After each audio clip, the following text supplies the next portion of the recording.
Nah kita tahu kemarin tuh kan masa-masanya orang mudik, liburan, jalan-jalan ke kampung gitu kan. Dan jujur aja gue tuh malas banget saat mudik bawa laptop yang beratnya udah kayak dosa para pejabat. Berat banget. Nah kenalin, ini adalah Asus VivoBook 14 Flip TP3407SA. Ini laptop ringan yang menurut gue paling masuk akal buat dibawa liburan ataupun pulang kampung saat mudik. Mau dipakai kerja saat di kereta, di mode laptop bisa. Mau dipakai untuk nonton film sambil rebahan di mobil bisa juga tanpa keganggu keyboardnya. So, mari kita bahas laptop satu ini.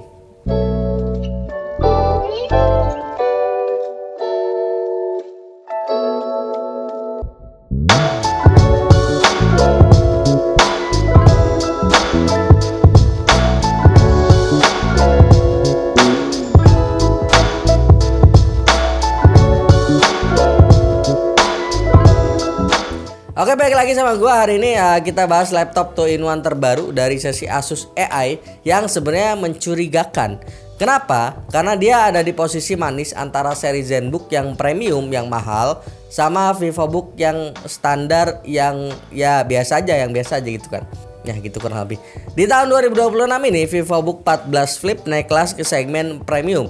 Bukan cuma karena layarnya yang udah OLED, tapi jeroannya juga udah bikin kompetitor ketar-ketir. Kita bedah kenapa laptop 14 jutaan ini bisa kerasa kayak laptop 20 jutaan. Dulu seri Flip itu dianggap versi murahnya ZenBook Flip, tapi di 2026 garisnya tuh makin tipis. TP3407SA ini dapat treatment premium, bodi tipis 6,9 mm, beratnya cuma di 1,57 kg, dan build quality-nya udah tersertifikasi US military grade. Jadi kalau nggak sengaja kepentok pas lu lagi desak-desakan di ekonomi yang semakin carut marut, ini aman.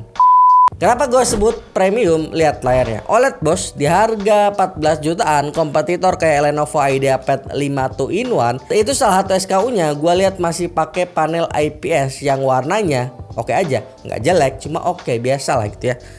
Di sini lo dapat kontras yang tak terbatas dan warna yang benar-benar hidup, dan ini dia yang bikin dia diletakkan di atas VivoBook biasa secara kasta. Nah sekarang kita masuk ke bagian yang bikin laptop ini spesial, Intel Core Ultra 5 226V. Tapi jangan cuma lihat namanya, lihat kodenya, ada 226V di belakangnya.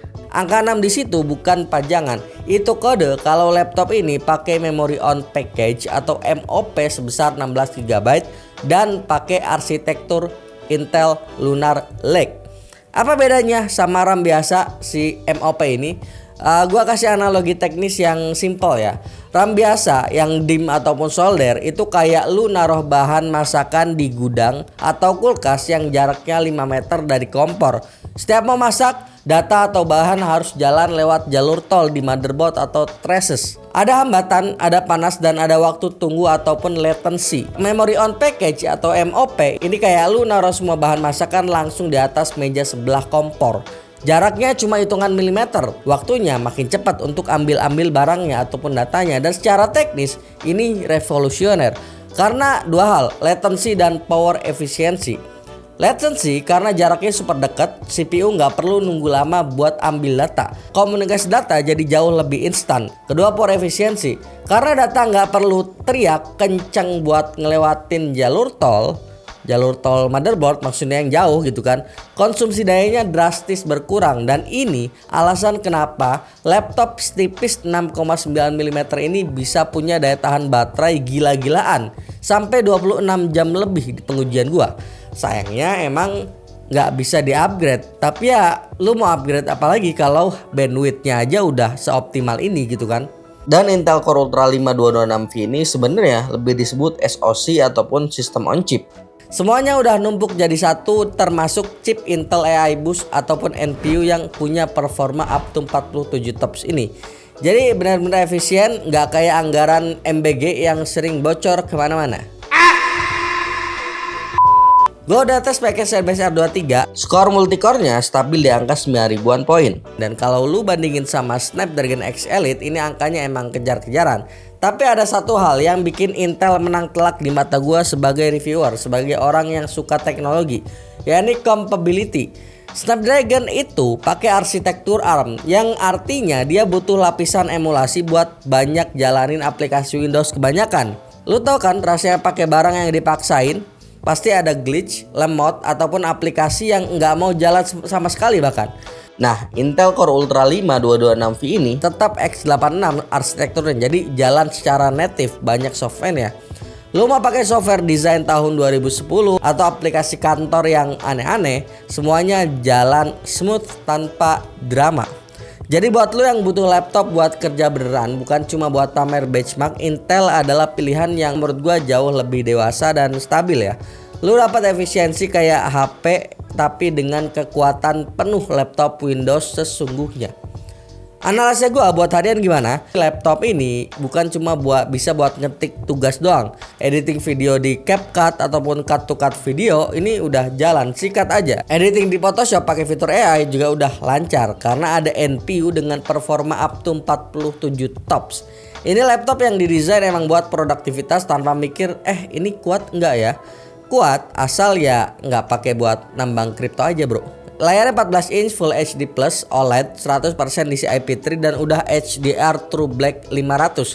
Ini cocok buat siapa? Cocoknya buat content creator yang butuh akurasi warna ataupun lu yang hobi nonton Netflix malam-malam dengan warna hitam yang bener-bener pekat.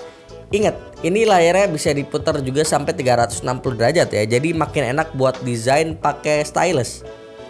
Plus, karena ini adalah Copilot plus PC, Asus juga kasih fitur eksklusif kayak Story Cube. Ini adalah AI Media Hub buat ngerapiin semua foto dan video lu secara otomatis pakai bantuan chip NPU tadi.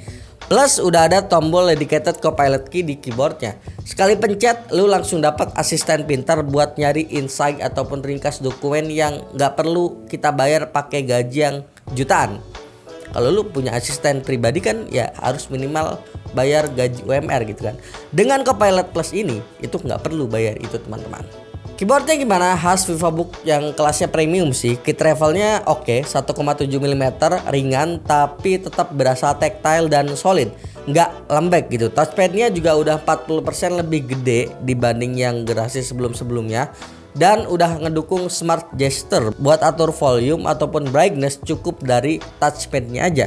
Portnya juga lengkap, ada Thunderbolt 4, USB-C yang dukung power delivery, ada HDMI 2.1 juga sampai micro SD card pun masih ada. Kesimpulannya, plusnya layar OLED-nya tuh juara di kelasnya. Performa Intel Core Ultra 7 256V ini yang kenceng, udah oke banget. Tapi juga sisi lain kompatibel untuk banyak software. Nggak kayak laptop 14 jutaan lain yang pakai Snapdragon. Masih ada beberapa aplikasi yang belum kompatibel secara native gitu kan. Dan tambah lagi baterai yang ini tuh hitungannya bener-bener badak ya, up to 26 jam. Tapi tentu laptop ini juga punya beberapa kekurangan. Salah satunya adalah secara desain.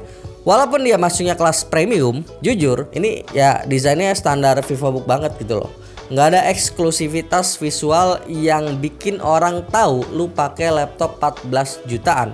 Ini kelihatan mirip sama Asus VivoBook yang harganya 10 jutaan juga. Jadi ibarat ini tuh zero prestige for the looks but maximum prestige for the specs. Mantap. Laptop ini menurut gua pun akan cocok buat mahasiswa mungkinnya ataupun pekerja yang mobilitasnya tinggi, butuh fleksibilitas 2-in-1 tapi malas berurusan sama isu kompatibilitas chip ARM. Di harga 14,2 jutaan ini paket lengkap sih menurut gua. So sampai sini dulu review kali ini videonya ya.